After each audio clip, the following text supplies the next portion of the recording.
adopted a comprehensive and coordinated approach to investigating and prosecuting fraud against taxpayer dollars and taxpayer-funded programs.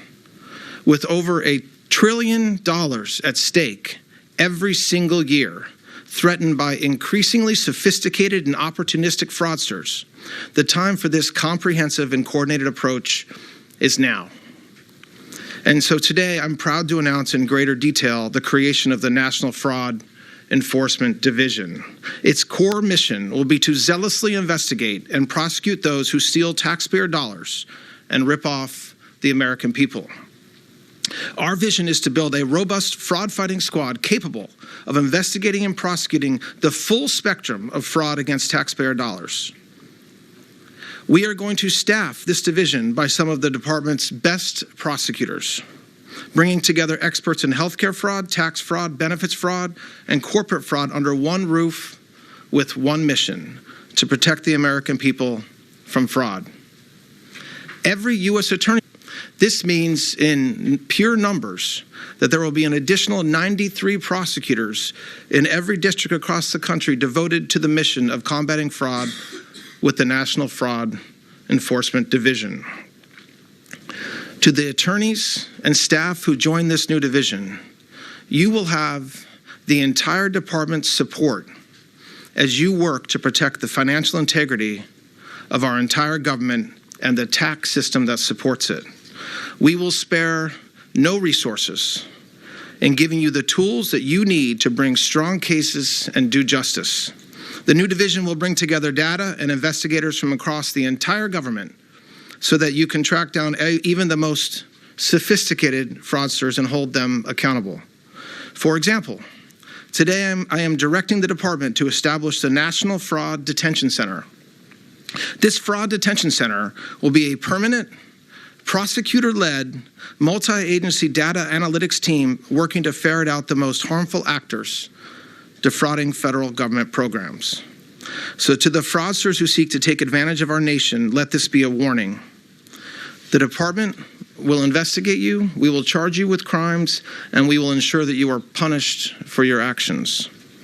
The American people deserve an end to the crisis of fraud, and there is no better prosecutor to lead this mission than newly appointed Assistant Attorney General Colin McDonald, who's standing to my left.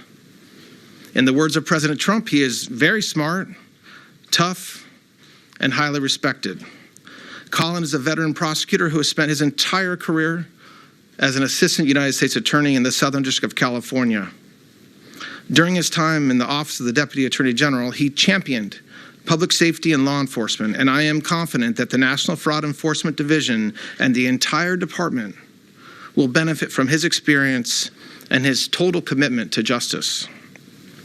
I expect there will be more to come in the next days and weeks from Colin and the Anti-Fraud Task Force, but I wanted to tell the American people today what this department is doing to comprehensively attack the fraud crisis in this country.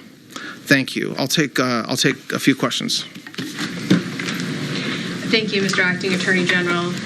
President Trump has made no secret of the fact that he wants to see his perceived political enemies prosecuted. So now that you're in this position, how are you going to balance that relentless pressure with this administration's promise to end the weaponization of this department?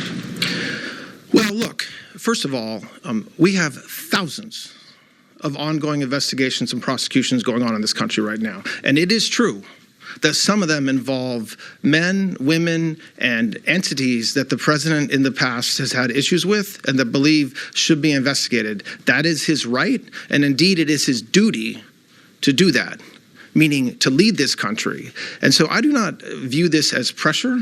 I do not view this as something that is going to keep me up at night, except to make sure that we are investigating every case that we have to the fullest extent of the law and using all the resources we can. And when you talk about weaponization, and it's become a word that is supposedly that when we talk about ending weaponization, as if that's a bad thing for us to do. Okay, people in this room for 4 years Some of you, same people, sat here with the last administration when you saw a weaponization of this department, the likes of which had never been seen in history. And some of you are looking down now. And I get it, because you had a president who was indicted 4 times by this department. You had a president who, along with this department, had assistance. So this department helped 2 other local DAs go after the president. You had this department who stood idly by while states tried to keep President Trump off the ballot. Okay, that's what happened the past 4 years. And so when I'm asked questions or when I see reporting about shock and awe at this supposed weaponization of this Department of Justice, it means nothing to me, because it's completely false. What we're doing and what we've been doing for the past 14 months is changing this department. We're no longer, people say the president wants to go after his political enemies. No, the president has said time and time again that he wants justice. And if you look at what happened to him, his family, his administration, the agents that protected him, people that happened to just walk by him on a given day, they got subjected to massive investigations by this department. So I understand the question, and I understand the pretty constant role of the media that somehow this department is weaponizing itself, but it happens not to be true. We have tens of thousands of prosecutors all over this country putting bad guys in jail. Okay, that's something that wasn't happening like it should have been happening for the past 4 years. That's going to happen tomorrow, and it's going to happen in the coming days. Do you believe Pam Bondi lost her job, though, because she was not successful in that pursuit? You read the same exact communication from the president that I did. Pam Bondi is a trusted friend of President Trump's, will remain so. And no, nobody has any idea why the Attorney General is no longer the Attorney General and I'm the acting Attorney General, except for President Trump. 2 questions. One, kind of housekeeping. Since you are announced as the acting Attorney General today, when is Pam Bondi's last day on the job? And is this a position that you would like full-time? So there's a bunch of questions there. So I am the acting Attorney General. As far as Pam Bondi's last day on the job, I'm the acting Attorney General. I'm going with her. We're traveling together tomorrow to a pre-scheduled event. So she'll be with me tomorrow. We've been regularly communicating over the past several days for an appropriate transition. She is very much a big supporter of this department, like she was last Thursday morning. She remains the same, and I expect that will continue. As to whether or not I want this job, I did not ask for this job. I love working for President Trump. It's the greatest honor of a lifetime, and if President Trump chooses to keep me as acting, that's an honor. If he chooses to nominate me, that's an honor.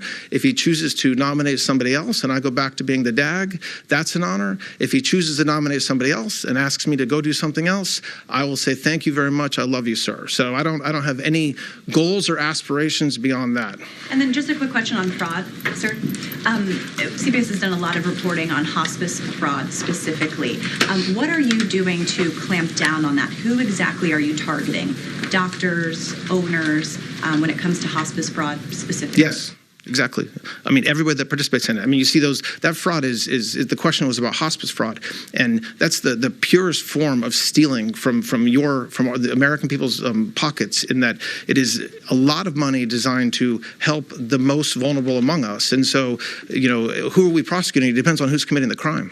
If it's the doctor, it's the doctor. If it's the hospital organization itself, fine. If it's the families of the patient, fine. Yes. There's been a lot. Behind you, sorry. Thank you. How will you lead this department differently than your predecessor, Attorney General Bondi? Have you had any discussions with the president about what he wants you to do differently? So I will never talk about any communications I have with President Trump. How I will lead differently, I'm not comparing myself to Attorney General Bondi. I'm going to lead the way that I've been leading as the Deputy Attorney General, which is a job that requires obviously the same type of leadership I need to have now. So. Question on fraud, real quick. I know this position was created differently, this AAG for fraud, by the White House. Will the prosecutors working in this newly created section, will they have a different chain of command? Will they be reporting to the White House or to the Department of Justice? No. I mean, the Department of Justice prosecutors and support staff that are in the new division are going to report to this man right here, and then this man reports to the Deputy Attorney General and the Attorney General. So that's the way that every prosecution and prosecutor in this country works and will continue to work. Quick questions. One on weaponization. Where does the weaponization working group's work stand? Will there be reports coming out of that? Just give us a general update on that. And then, secondly, I just have a question on the fraud front. So the work is ongoing and has been ongoing for 14 months now. There's been there's been a lot of results already from that work, if not in written work product. I expect you will see written work product on some parts of the work that's been accomplished very, very soon. Is that driving criminal investigations further? I'm not going to talk about criminal investigation, what's driving it or not driving it. Go ahead. Christine Nome, there's been a lot of questions about the firm tied to Christine Nome and the ads that came through that was over $200 million in taxpayer money. Is that something that would fall under the purview potentially of this new fraud unit? Well, when you say there's been a lot of questions, you mean you all have decided to write a lot about it, hoping that it generates something. So, again, I'm not talking about ongoing investigations. If, the new fraud division and what the types of cases that it will encompass is pretty broad, but I'm not going to link it to some speculative idea or a question. Yeah. Acting Attorney General Blanche, my question is this. A number of military and legal scholars have raised questions about bombing a nation's, all of its bridges, all of its energy structure as possible war crimes. What is DOJ's analysis of that position, and could you give us a sense of what you're advising the White House? We support the Department of Justice, as it always does, supports the Department of War, the White House, Department of State, to the extent that's involved, and our intelligence communities to the extent that that's something that's appropriate. And we provide counsel to them, and we have been doing that as you would expect. Go ahead. You said earlier that this Department of Justice has indicted President Trump 4 times. Can you explain what you base that statement on? Because obviously you now run this department. Are you basing that on your experience as a defense lawyer for the president, or are you basing that I read it in what you wrote. What kind of a question is that? He got indicted 4 times. He got indicted in Florida, and then he got indicted in D.C., and then they superseded in Florida, and then they superseded in D.C. So that's 1, 2, 3, 4. So that's not, am I breaking news there, that he got indicted 4 times by the feds? This department indicted him 4 times. Go ahead, Seth, go ahead. There's been a lot of leads been posted online about fraud in particular. Earlier this year, social media influencers have been talking about this. Are there any of those leads that have been something that have that you're not going to exclude from being part of the investigations under this new fraud unit? Particularly some of the things we saw go viral on X earlier this year. Yeah, look, I mean, I think not just with fraud, with any crime that anybody investigates, whether it's the feds or state or local, we get leads. A lot of the ways that we solve crime is from the community and from tips. And so we saw a lot of investigative journalism or just citizens that identified what they believed to be fraud. And that's the way a lot of our cases start, not just in this space. And so, yes, I expect that I think that if you were an FBI agent, you should be willing to take a tip from anywhere. So, in the back, yeah. You. How specifically are you staffing the new fraud? I can't hear you. Yeah, how are you going to be staffing the new fraud division? Like, which specific components and units are going to be pulling staff over to it? And more generally, do you have any concerns, just given the there's been a lot of discussion about AUSAs, prosecutors, and white-collar units leaving the department over the past year or being redirected to immigration cases. Do you have any concerns that you're going to have the man and women power to do the type of surge you're calling for? So the answer to your first question is we're going to staff the new division in a combination of ways, bringing folks over that are here, using U.S. attorneys to detail their prosecutors, but they'll stay in their district, and then hiring, and so it's not limited to one place. And I have zero concerns about the narrative that exists in some of the writings from the folks in this room, from disgruntled formers and what a few disgruntled formers put on LinkedIn. Our department is prosecuting more cases than were prosecuted for 3 years, year over year, stat after stat, crime over crime. And so we can handle a lot of stuff. We can do immigration cases, robberies, drug cartels, and fraud cases. And so we're always hiring. Every administration, there's turnover. So we're no different. I think that the folks that are here, we have the best prosecutors in the world. Our U.S. attorneys are stacked with prosecutors, and they're working hard every day. And I don't think that will change. And so, no, that is, of all the concerns I have, that is not one. Back, yeah. Thank you, sir. Cameron with Daily Wire. My question is about the emphasis on what states this could potentially be emphasized in related to fraud, sort of staffing there, and then what does the coordination look like with other agencies within the administration?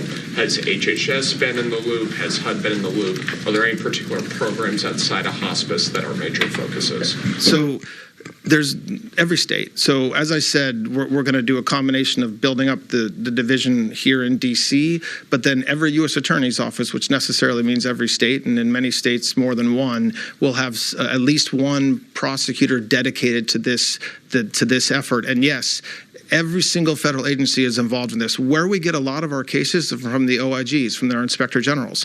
And so we're working. I know that Colin has already reached out and had ongoing communications with virtually, if not every one of them, and that will continue. HSI is, hey, can you guys start investigating something you've never investigated before? It's really, again, just re-energizing us and saying, listen, we're doing a lot of fraud prosecutions.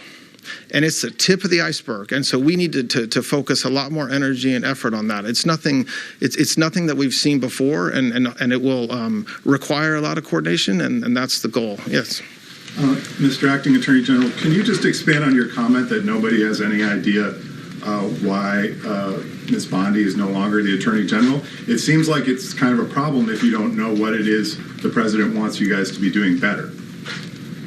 No, that's an assumption that baked into your question that I don't know that it's true. I mean, the point is that I don't operate every day trying to second guess what President Trump or anybody else is thinking. I just operate every day on doing everything that I need to do to execute the president's agenda and priorities. And I'm not alone in that. I hope every single person that has the privilege to serve in this administration is doing exactly the same thing. So what I was commenting on, and to expand on my comment, is that I grow tired of people in the media saying why President Trump did or did do something, because President Trump's the only one that knows that, and so that was I meant nothing more and nothing less than that. That President Trump's decision for making the decision he did are his own and nobody else's.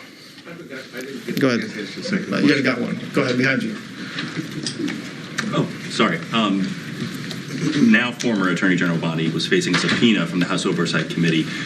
Do you expect that she will comply with that, or will this administration, will the Justice Department invoke some sort of privilege to block her from testifying? So, as everybody knows, the Attorney General and I went to the House Oversight a few weeks ago. We answered every single question asked for a couple hours. What happens now that she's the former Attorney General and there's the subpoena out there is I think I'll leave to Chairman Comer and others to figure out. I don't have an answer to that. You won't be invoking a privilege or anything. Excuse me? You won't invoke any kind of privilege to block her. No, I definitely did not say that. I said I will leave it to Chairman Comer to work out with others. I just don't have an answer for you. But I'm not committing to anything. I'm just saying I don't know. Go ahead. You said the other day that no prosecutor is left at the Justice Department who worked on those investigations of President Trump, and you said that Kash Patel had cleaned house at the FBI. Those comments have already been cited in 2 lawsuits against the department. How do you respond to critics who say that was an acknowledgement that you guys are firing people for political reasons, career civil servants politically for illegal reasons? It's not that. I mean, it's not that. It's much more simple than that. I mean, look, if you were a prosecutor and you were trying to prosecute your boss, you have ethical duties as a lawyer that I think prevent you from continuing to work in that environment. And so in this case, what we saw and what President Trump went through, every single prosecutor in this department, whether you're an AUSA or working here, you have a duty to do the right thing. And so in cases where and this is beyond this press conference, but I'm happy to talk about it another time, where you had prosecutors that were absolutely not doing the right thing, okay? And so none of those prosecutors, I hope everybody agrees that they shouldn't work here if you're not doing the right thing. And that's what I meant by that. And, listen, it's been talked about a lot, but what happened the last 4 years is something that will never happen again. The president yesterday said he was prepared to jail a reporter over who, as they search for a leaker behind reports about the downed Air Force officer. Is there an ongoing leak investigation? I mean, I can say it as many times as folks ask. I will never comment on ongoing investigations. I think that to the extent that we have seen a series of leaks that necessarily involve classified information and putting the lives of our soldiers at risk or the lives of agents at risk, that is something that we will always investigate. And we will investigate if it means sending a subpoena to the reporter. That's exactly what we should do, and that's exactly what we will be doing. If it means doing regular investigations to identify who within the government feels like it's okay to leak classified information to put lives at risk, then we'll try to root him or her out as well. So I'm not going to talk about ongoing investigations except to say that, yes, we will always investigate those types of leaks. I'll just take one more question. I just want to follow up on Perry's question. She had asked about who this division reports to, and I know you said it's a standard practice, but when it comes to referrals, will the White House or the task force that's being led by Vice President J.D. Vance, will they be making referrals, and will you be taking those up? And I also just had a housekeeping question. It sounds like you're putting in like the healthcare fraud section here. You're taking parts from the former tax division. But what about like the civil components that do fraud investigations, like the False Claims Act? I mean, is that part of this too, or is this all strictly criminal investigation? It's primarily criminal, but I don't think that we want to limit ourselves as I stand here and announce it today, because I don't want to box anybody into a corner for what makes the most sense to do, and so that remains to be seen.